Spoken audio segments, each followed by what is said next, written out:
Hello everyone. Today we will discuss about adverbs of frequency, frequency of action, frequency of manner and describing action. Students ભલે અહીંયા ચાર ફંક્શનના નામ લખેલા છે પણ આ ચારે ચાર ફંક્શનનું કામ એક સરખું છે. આ ચારે ફંક્શન એકબીજાના સમાનાર્થી છે. Now let's see these functions in detail. યાદ રાખો વાક્યમાં ક્રિયાપદને હાઉ ઓફન થી પ્રશ્ન પૂછવાથી જે જવાબ મળે તેને એડવર્બ્સ ઓફ ફ્રીક્વન્સી કહેવાય, ફ્રીક્વન્સી ઓફ એક્શન કહેવાય, ફ્રીક્વન્સી ઓફ મેનર કહેવાય કાં તો પછી ડિસ્ક્રાઇબિંગ એક્શન કહેવાય. હવે તમે સમજી જ ગયા હશો. ભલે અહીંયા ચાર અલગ અલગ ફંક્શન્સના નામ લખેલ છે પરંતુ આ ચારે ફંક્શન્સનું કામ એક સરખું છે. જ્યારે પણ સેન્ટેન્સમાં ક્રિયાપદને હાઉ ઓફન થી પ્રશ્ન પૂછીશું ત્યારે આપણને આ પ્રકારે જવાબ મળશે: always, never, sometimes, seldom, once, twice, constantly, occasionally, frequently, infrequently, normally, occasionally, often, rarely, regularly, hardly ever, almost never, daily, often.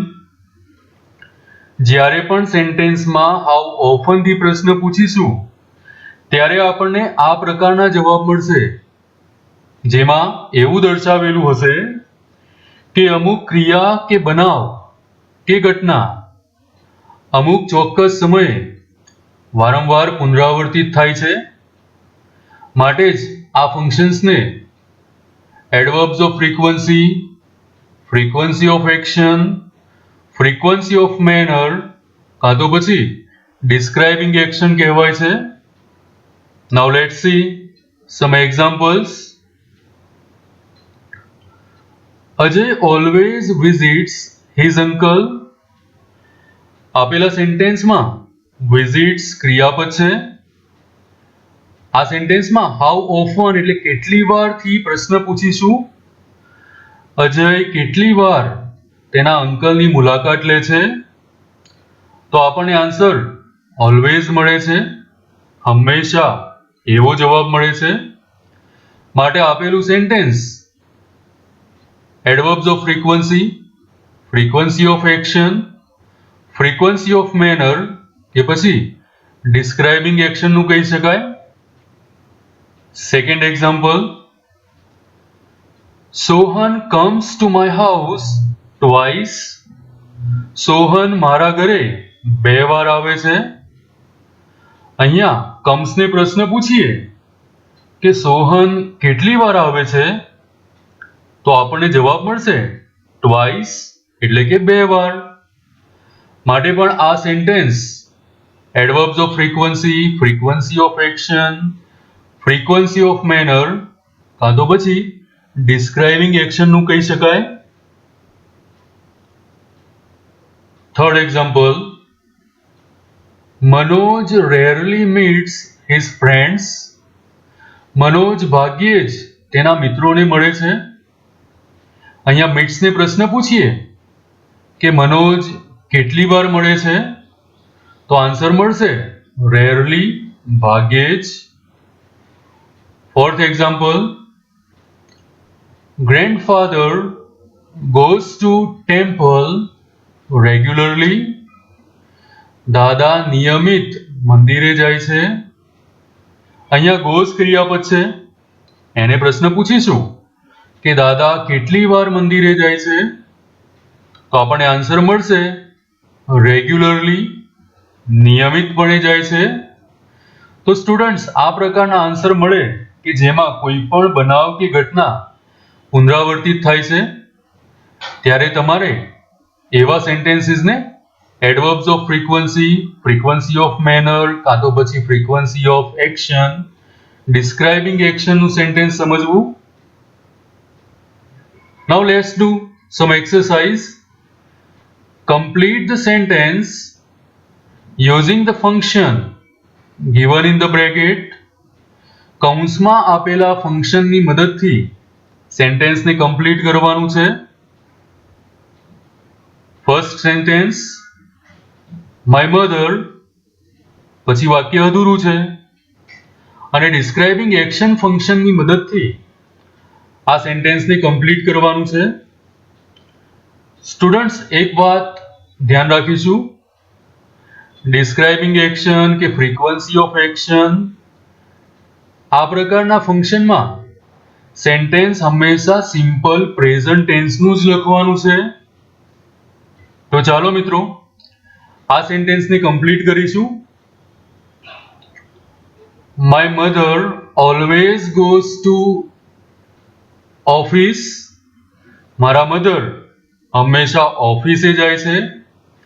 અહીંયા ઓલવેઝ ફ્રીક્વન્સી ઓફ એક્શન દર્શાવે છે, માટે આ સેન્ટેન્સ ડિસ્ક્રાઇબિંગ એક્શનનું છે.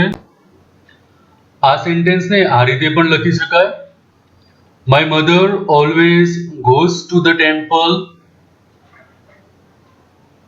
સેકન્ડ એક્ઝામ્પલ, ટીચર, પછી વાક્ય અધૂરું છે, ફ્રીક્વન્સી ઓફ એક્શનથી વાક્ય કમ્પ્લીટ કરવાનું છે. ફરીથી યાદ અપાવું, અહીંયા જે પણ સેન્ટેન્સ લખીશું તે સિમ્પલ પ્રેઝન્ટનું જ લખીશું. Teacher seldom punishes students. Seldom એટલે ભાગ્યે જ. ટીચર સ્ટુડન્ટ્સને ભાગ્યે જ પનિશમેન્ટ કરે છે. Third sentence, students goes to school. Answer છે students goes to school daily, માટે આ સેન્ટેન્સ ડિસ્ક્રાઇબિંગ એક્શનનું છે. ફોર્થ એક્ઝામ્પલ, માય ફ્રેન્ડ્સ, પછી વાક્ય અધૂરું છે, ફ્રીક્વન્સી ઓફ એક્શનથી કમ્પ્લીટ કરીશું. My friends often comes to my house.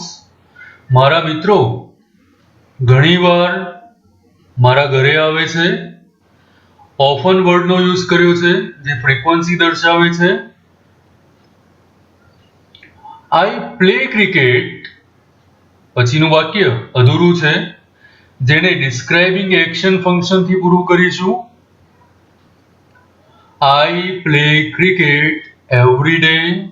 હું દરરોજ ક્રિકેટ રમું છું.